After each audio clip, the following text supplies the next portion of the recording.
How's it going, everyone? My name is Ramsey Henderson, and I'm a irrigation technology specialist here at Red Butte Garden and Arboretum.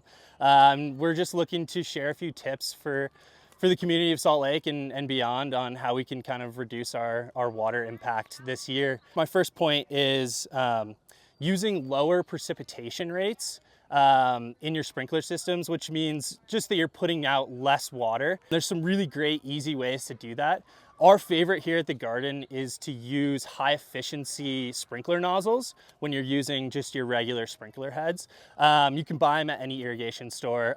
They're really great to cut down your precipitation rate, and that's just going to help you really drive that water deep into your soil, which promotes deep root depth, and that's how you get your plants to be a little bit more hardy in this hot and a little bit arid climate that we're having. The second point is pretty simple, but just get to know your site, right? Know how much water your plants need, know the type of soil that you have. If you have really compacted clay soil, you really want to have lower precipitation rates like we talked about, and a little bit higher run time. So instead of running your sprinklers 20 minutes, maybe start running them 30 or 35. And then another pretty easy one, but just monitor your system, right? Once a week, every couple days, go out after it runs, take a look around. It's pretty easy to see where you might have inefficiencies, right? Standing water, dry spots, or even plant die-off.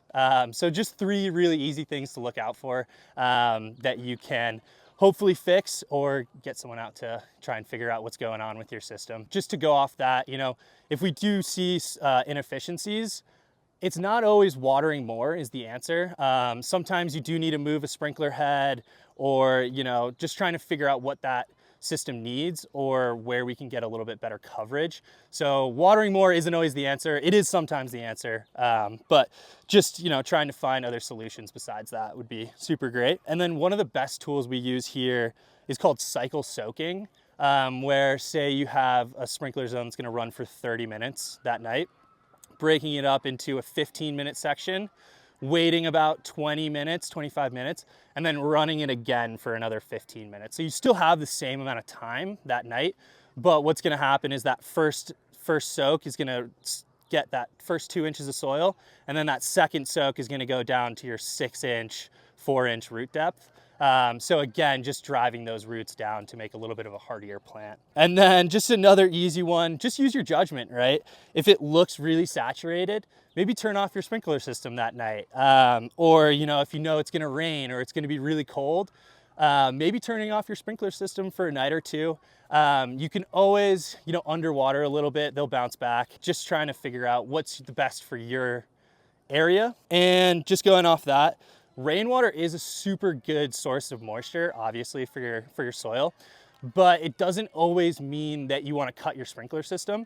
As we were talking about before, if you get a little bit of rain that goes down about 2 inches in your soil, maybe you do want to run your sprinklers for a shorter amount of time that they usually would, so you get down to that 6-inch depth that we're talking about. That just obviously, like we said, makes a little bit of a hardier plant with a little bit of a deeper roots. So that's all the tips I have for right now. But yeah, come on down to Red Butte. We got some super great stuff blooming right now. And if you see me, again, my name's Ramsey. I usually have this name tag on so you can figure it out. But ask me any questions you want. We're always here to give good advice. And yeah, thank you.